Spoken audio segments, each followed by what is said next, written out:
Assalamualaikum teman-teman. Bagaimana liburan lebaran kalian? Apakah menyenangkan? Di antara kalian, apakah ada yang berlibur ke kota Kudus? Jika ada, kalian pasti sudah tidak asing dengan oleh-oleh khas yang ada di kota Kudus. Adakah yang tahu atau sudah terlintas di kepala kalian? Tak lain dan tak bukan seperti yang kalian pikirkan, makanan khas tersebut adalah jenang Kudus. Jenang Kudus adalah makanan sejenis dodol yang berasal dari kota Kudus, Jawa Tengah.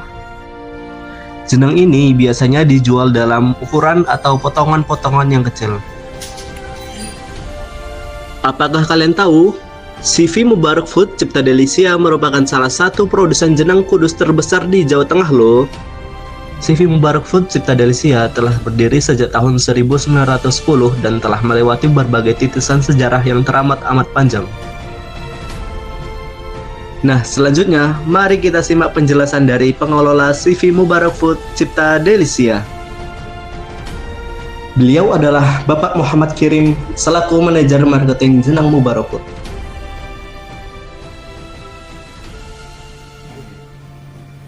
Ya, terima kasih. Mubarak Food ini produsen jenang Kudus Mubarak yang berdirinya itu dari tahun 1910. Jadi sekarang itu 3 generasi. Saat ini generasi yang ketiga.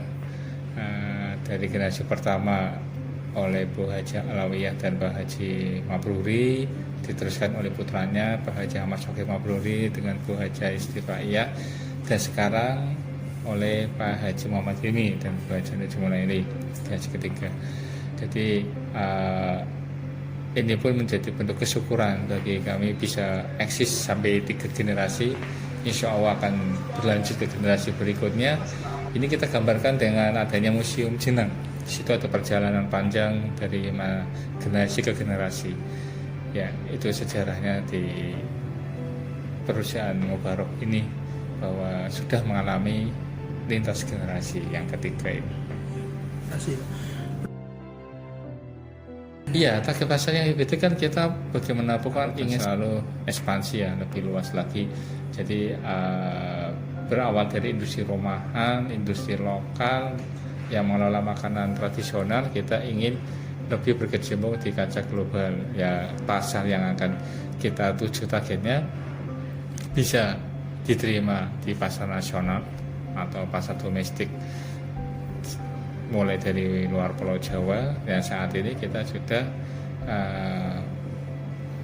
menapak ke pasar global sesuai dengan visi perusahaan Mubarak Food, yaitu menjadi makanan khas Indonesia berkelas dunia.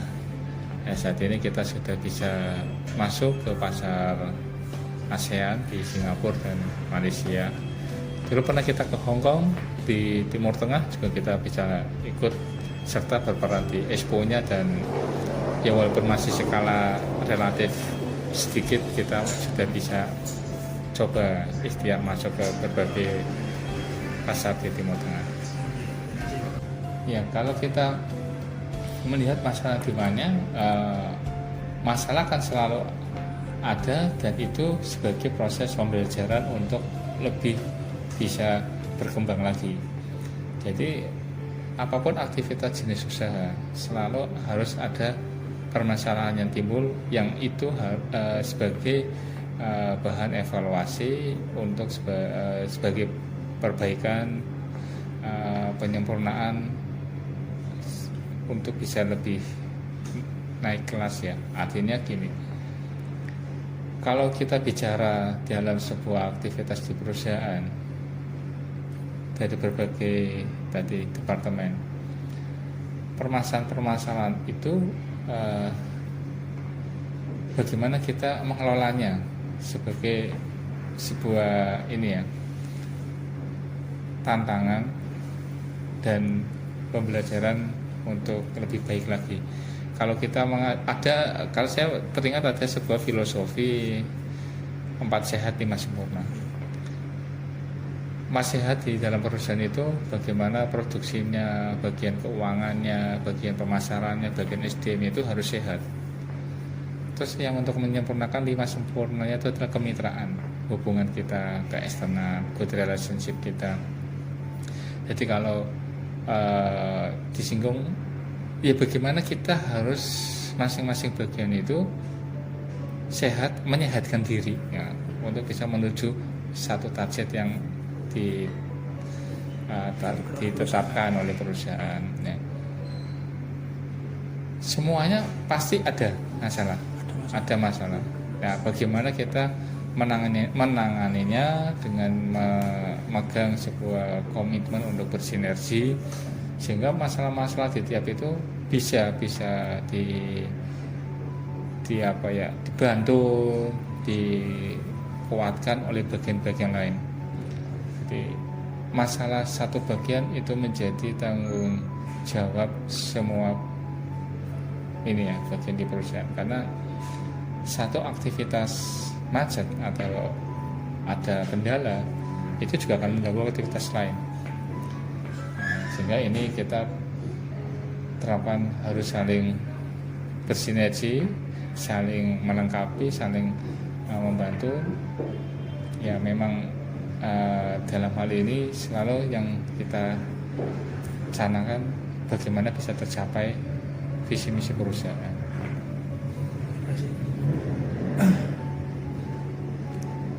Gimana sih Pak cara CV Mubarak Food Cipta Delisia dalam menghadapi persaingan pasar yang persaingan pasar itu sebuah keniscayaan bagaimana sebuah industri itu harus siap berkompetisi ya.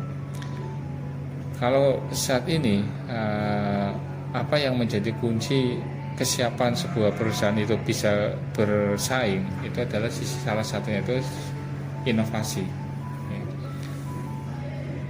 Kalau jenengan semua melihat makanan tradisional atau jenang Kudus Mubarok itu kan makanan yang orang dulu, makanan yang lebih cenderung disukai atau lebih identik dengan orang tua.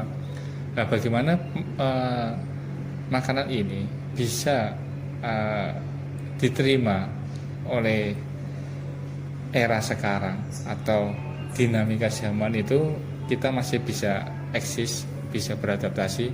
Ya salah satu kuncinya tadi inovasi. Bukan inovasi memegang peranan penting. Eksistensi sebuah perusahaan itu dilihat bagaimana intensitasnya dalam berinovasi. Jadi dalam menghadapi pasar, ya salah satu kuncinya kita selalu berinovasi. Harus siap dan siap menghadapi perubahan.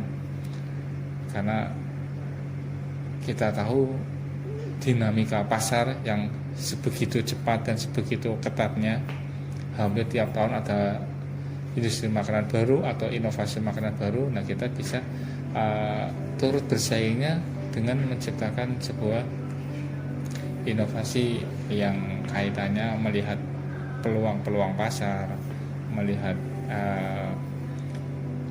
segmen yang terus berubah bahkan bertambah. Artinya multi segmen apa yang akan kita tangkap peluang untuk masuk ke segmen yang potensial. Jumlah produksi yang bisa dihasilkan di PT Mubarok berapa Pak dalam sehari Pak? Berapa? Relatif ya, rata-rata kisaran 1-2 ton per hari.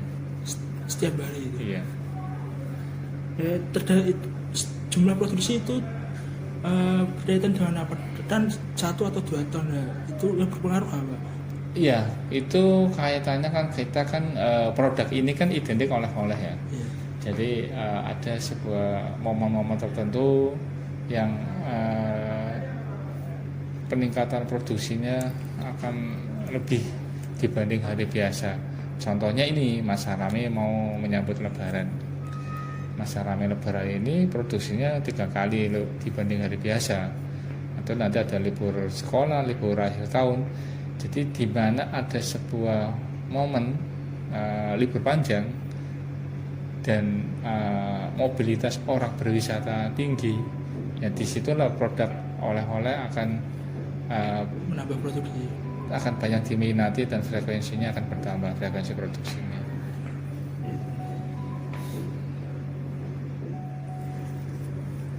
Kira-kira satu bulan itu berapa omsetnya Pak Mubarok? Satu bulan? Iya, tadi kita mengilustrasikan tadi yang per hari 2 ton, ya kalau dibilang omset per bulan itu kan relatif ya, karena tadi ada saatnya masanya ramai sekali, ada saatnya standar, slow, ada yang slow, ada yang high. Nah, kalau dibikin rata-rata, kalau saya melihat omset di showroom itu masa ramai bisa nyampe 100 juta. Nah, kalau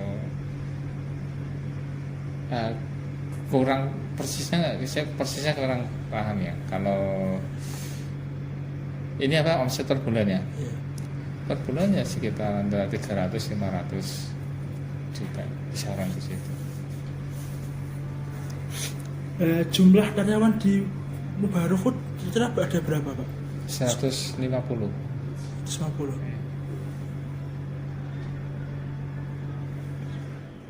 Kalau sehari kira-kira berapa produk yang dijual Pak di Mubarak? Berapa? Iya, hampir sama itu, kurang lebih di situ, di kapasitas produksi itu kurang.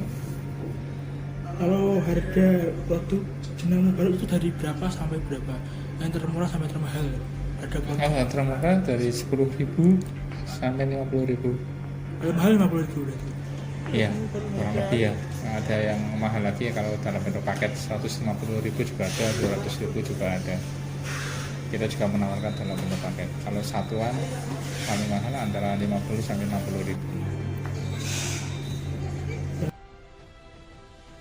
Nah, jadi gitu ya teman-teman. Ternyata jenang kudus Mubarak Food sudah ada sejak 100 tahun yang lalu, tepatnya pada tahun 1910 Masehi, dan juga sudah beregenerasi hingga sekarang, yaitu generasi ketiga. Wow, ternyata sudah lama sekali ya teman-teman. Kita sudahi dulu ya pertemuan kali ini, sampai bertemu kembali.